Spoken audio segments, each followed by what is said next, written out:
जय शेवालाल गोर भाईओ चारी वडी ती ताकत लागरी तो भेव तमार मने डायवर्ट करेल एक दिशा में पेनार जमाने में हानु कोनी रह आत्रा भलो कोनी रह जेर जेर हिसाबे ती जेर जेर जो भी रह हिसाबे ती जगते थे व्यवस्थित जगते थे आणि मेहनत करणं अंग बड़े प्रयत्न करते थे आप सबेर सब अंग आयला सबेन माहिती वेला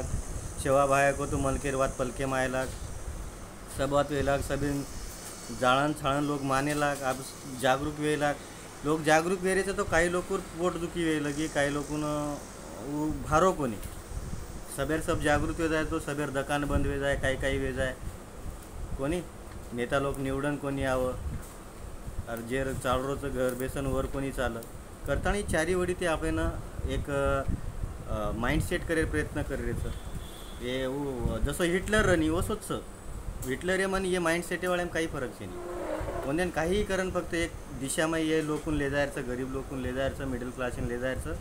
आणि उन्हें जे साध्य करेल चू करेल बरोबर तो जरा जागरूक बनो शेवा भाया काही कच स्वतः जीवने में वजाळो कर सको उज आपण भगवान गौतम बुद्ध को तो अत्ता दीपो भव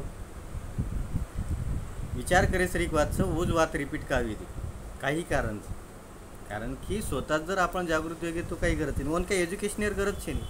हायर एज्युकेशन चावचं PhD चावचं डॉक्टरेट चावचं काही चाहिए नहीं काही गरज छे नहीं ज्ञान आणि एज्युकेशन में काही लेणो देणो छे एज्युकेशन लेल दे IAS बन गे और हुड्यांग आत्रा बोलो कांड गडदावचं कलेक्टरचं और हुड्यांग और जिल्हा में आत्रा बोलो कांड वे जावचं एक शब्द का नहीं बोले नहीं का नहीं बोलता सांभळेचो पछो एज्युकेशनेर महत्व काही और पावरेर महत्व काही आवडाक बाल बच्चा पर अन्याय अत्याचार हो जाओ और मतलब कहीं तो जागरूक बनो एजुकेशन ज्ञानेती काही लेणो देणो छे नहीं बाकी तुम समझदार छो समझे तो ठीक न समझे तो ठीक जय शेवालाल सेन सही।